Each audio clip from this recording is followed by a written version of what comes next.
Assalamualaikum warahmatullahi wabarakatuh. Halo semuanya, ketemu lagi bersama saya Cenko Takahiro.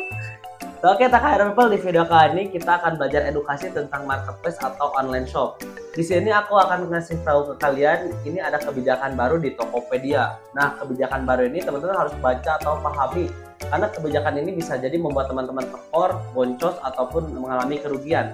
Ini adalah kebijakan baru Tokopedia per Januari 2023, tepatnya tanggal 2 Januari sih ya. Oke, di sini juga aku baru dapat info, ternyata ini baru disesuaikan atau baru dikeluarkan per tanggal 12 ya. Di sini kita bisa lihat dulu ya, kalau misalnya teman-teman pas buka Tokopedia Seller, ini ada notif ini, teman-teman harus selalu baca gitu kalau ada notifikasi atau banner seperti ini. Jadi di Tokopedia itu per 2 Januari 2023 ada penyesuaian biaya baru. Yuk pelajari penyesuaian biaya layanan dan bebas ongkir. Langsung kita klik pelajari. Nah, oke, di sini teman-teman bisa baca dulu ya. Penting nih, penyesuaian biaya layanan keanggotaan seller dan bebas ongkir Tokopedia mulai 2 Januari 2023. Pelajari penyesuaian biaya layanan keanggotaan seller dan bebas ongkir yang akan efektif mulai 2 Januari 2023. Jadi teman-teman jangan sampai diabaikan gitu ya kalau ada notif seperti ini tuh, atau mungkin teman-teman harus nonton video tutorial Cenko Takahiro baru paham gitu ya. Oke, di sini aku akan bacakan dulu sedikit ya. Nah, jadi hai seller, terima kasih telah berjuang mewujudkan mimpimu bersama Tokopedia. Mulai 2 Januari 2023, Tokopedia memiliki beberapa penyesuaian, yaitu biaya layanan sesuai kategori produk terjual dan 2 biaya layanan bebas ongkir. Nah, ini ada 2 kategori yang melakukan penyesuaian dari Tokopedia-nya gitu. Di sini ada informasi lengkapnya. Biaya layanan sesuai kategori produk terjual. Jadi kategori produknya itu ada di grup ya, ada grup 1, 2, 3, 4, 5. Nah, kategori grup 1 itu untuk biaya Power Merchant Pro dan Power Merchant itu 4,5%, sorry. Nah, untuk regular merchant itu 3,8% setelah transaksi ke 100 ya. Jadi ini tuh ada beberapa kategori, mungkin Tokopedia teman-teman itu sellernya tuh masih regular merchant, belum terdaftar jadi power merchant, itu si biaya adminnya itu masih 2,6%, 1,6%, 1% dan lain-lainnya gitu ya. Nah, mungkin sih teman-teman juga kebingungan apa sih yang bikin beda itu kategori grupnya, dan teman-teman tuh masuk ke kategori grup mana sih untuk barang-barangnya gitu. Nanti kita akan baca ya, kita akan coba bahas lagi bawahnya gitu. Tokopedia akan melakukan penyesuaian untuk produk yang berada di kategori tidak sesuai. Untuk kelancaran bisnismu, pastikan kamu mengetahui produkmu masuk ke kategori mana ya seller. Nah, jadi ini teman-teman perlu banget masukin kategori produk yang benar. Misalnya teman-teman masukin baju tapi kategorinya tuh masukin ke produk mana gitu. Nah, itu bisa jadi salah. Itu udah pasti salah banget. Jadi itu bisa jadi teman-teman malah kena biaya layanannya besar. Jadi pastikan produk teman-teman itu masuk ke kategori yang betul ya. Jadi itu tolong digarisbawahi buat teman-teman semua yang mau dicek-cek lagi kategori produknya masuk ke kategori mana. Oke, yang lain tuh ada lagi penyesuaian biaya layanan bebas ongkir. Per 2 Januari 2023, biaya layanan bebas ongkir akan disesuaikan kembali berdasarkan keanggotaan toko seller yang menggunakan bebas ongkir. Pelajari tabel di bawah ini. Nah, oke, kita lihat tabel ini ya. Tabel ini ada penyesuaian bebas ongkir, yaitu keanggotaan seller. Nah, keanggotaan seller itu terbagi menjadi 3. Ada regular merchant, ada power merchant, dan ada power merchant pro. Biaya layanan per 2 Januari 2023 itu semuanya disamaratakan. Jadi kalau teman-teman masih regular merchant, udah power merchant atau power merchant pro seperti Takahiro, itu semua biaya layanannya 4% sama ya. Nah, di sini teman-teman lihat dulu catatannya.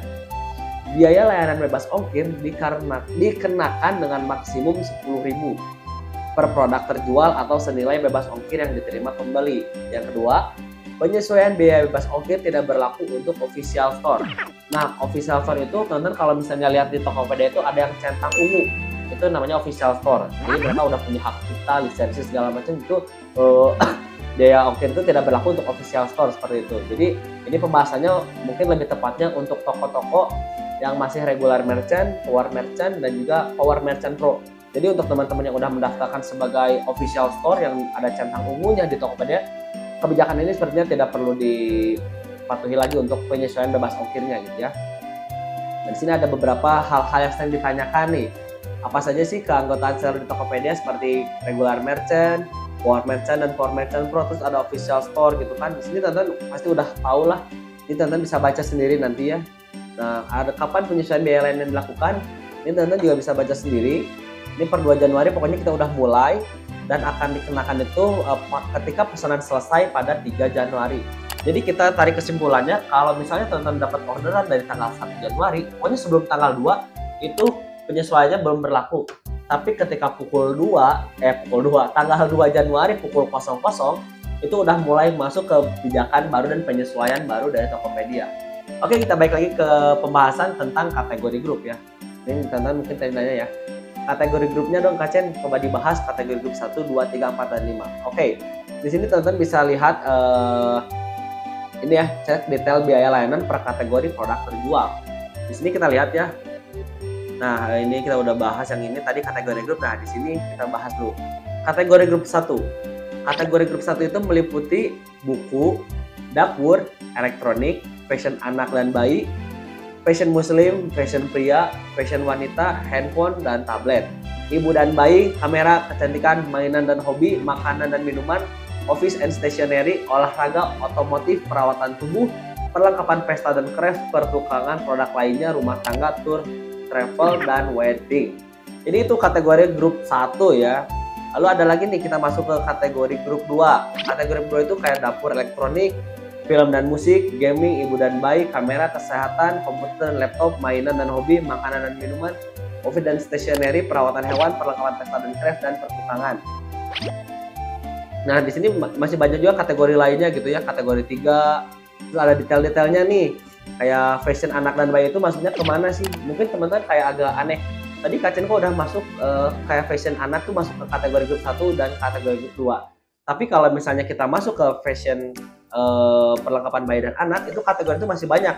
Perlengkapan ibu dan anak tuh apa aja sih, kan masuk ke pampers segala macam. Nah, itu dirubah lagi jadi kategorinya. Kayak pampers itu masuk ke kategori 3. Terus kayak alat botol minum anak itu masuk ke kategori 1. Cuman untuk tabelnya itu masih ke fashion anak dan bayi. Nah, dibikin subkategorinya itu yang bisa membuat perbedaan kategorinya. Jadi seperti itu teman-teman bisa baca lebih lengkapnya di sini, karena kalau aku baca semua kayaknya nggak akan cukup 5 menit gitu ya. So, oke, kalau udah kayak gitu teman-teman udah bisa paham untuk kebijakan baru di Tokopedia. Saya harap video ini bisa membantu teman-teman yang berjualan di Tokopedia dan membuat teman-teman lebih bijak lagi dan juga lebih wanti-wanti untuk perhitungannya. Oke, saya Jan Kotak Akhirnya pamit dulu. Sampai ketemu di video berikutnya. Assalamualaikum warahmatullahi wabarakatuh. Dadah.